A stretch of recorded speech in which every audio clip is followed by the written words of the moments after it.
ৰহাত পুনৰ এখন ৱাইন বাৰৰ বিৰুদ্ধে প্ৰতিবাদ।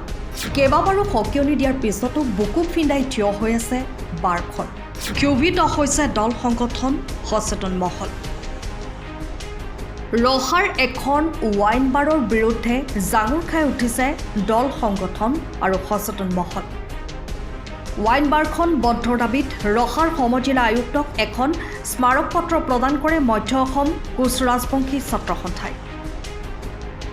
স্বাধীনতা দিৱসৰ কেইদিনমান পূৰ্বে ৰহাত স্থাপন হোৱা এই বিলাতী সুৰাৰ বিপণী তথা বাৰখনৰ বিৰুদ্ধে ৰহা আঞ্চলিক ছাত্ৰ সন্থা, তিৱা ছাত্ৰ সন্থা আৰু অসম জাতীয়তাবাদী যুৱ ছাত্ৰ পৰিষদ আদি সংগঠনসমূহেও ভাগে ভাগে স্মাৰক পত্ৰ প্ৰদান কৰি আহিছে। তথাপিও বাৰখনে বুকু ফিন্দাই থিয় হৈ আছে। পণ্ডিত গোপীনাথ বৰদলৈ বিদ্যাপীঠ নামৰ হাইস্কুলখনৰ গাতে এই বাৰখন খোলাত ৰহাৰ সচেতন মহলে এতিয়া ক্ষোভ ব্যক্ত কৰিছে। ইমানৰ পাছতো বাৰখন বন্ধ নোহোৱাত ক্ষোভিত হৈ স্থানীয় ৰাজ্যৰ আহ্বানৰ প্ৰতি সঁহাৰি জনাই শুকুৰবাৰে মধ্য অসম কোচ ৰাজবংশী ছাত্ৰ সন্থাই সমজিলা আয়ুক্তক স্মাৰক পত্ৰ প্ৰদান কৰিছে।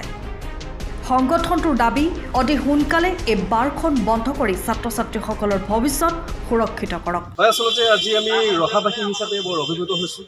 ৰহাখন সমজিলা হ'ল, সমজিলা হোৱাৰ লগে লগে আমি ৰহাবাসী উৎফুল্লিত হৈছিলোঁ।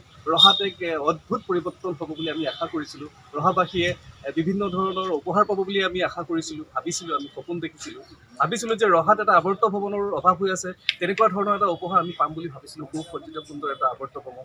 কিন্তু সেইবোৰ আমি নাপালোঁ। আমি তাৰ ঠাইত পালোঁ ৰহাবাসী এখন ৰেড চিলি নামৰ এখন ৱাইন বাৰ, য'ত নেকি আমাৰ ল'ৰা ছোৱালীয়ে বহি 11টা বজাৰ পৰা ৰাতি দুপৰলৈকে মদ খাব পৰা ব্যৱস্থা কৰা এখন সুন্দৰ উপহাৰ আমাক চৰকাৰে প্ৰদান কৰিলে। আচলতে আমি ক্ষোভিত হৈছোঁ, দুখ পাইছোঁ। এই ৰেড চিলি নামৰ সেই ৱাইন বাৰখন বন্ধ কৰিবৰ কাৰণে ৰহা অঞ্চলৰ সচেতন মহলকে আৰম্ভ কৰি ৰহা অঞ্চলৰ বিভিন্ন দল সংগঠনে আপত্তি দৰ্শাইছিলে, চৰকাৰলৈ স্মাৰক পত্ৰ প্ৰদান কৰিছিলে যে অতি সোনকালে এই ৰেড চিলি নামৰ ৱাইন বাৰখন বন্ধ কৰিব লাগে। কিন্তু ৰেড চিলি নামৰ সেই ৱাইন বাৰখনৰ স্বত্বাধিকাৰী অভিজিত হাজৰিকা নামৰ এজন সেই মদ বেপাৰীজনে কিন্তু ৰহা অঞ্চলৰ দল সংগঠন, সচেতন মহলক বহা আঙুলি দেখুৱাই আজি পৰ্যন্ত ৰমণীয় ব্যৱসায় কৰি আছে।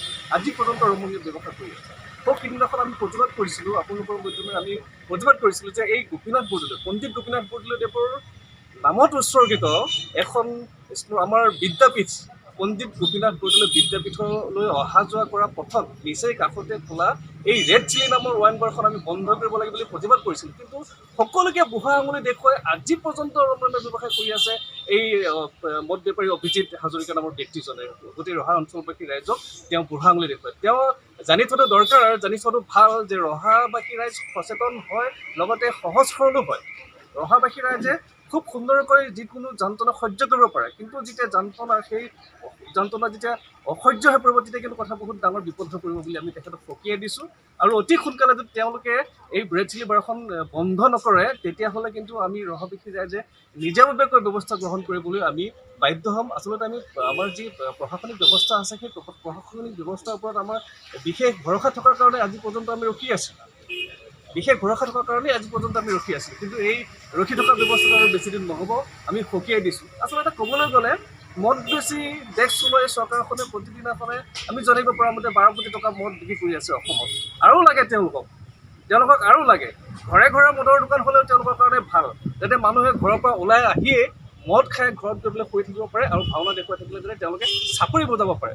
আমি কিন্তু এই ব্যৱস্থা হ'বলৈ নিদিম সচেতন মহলে।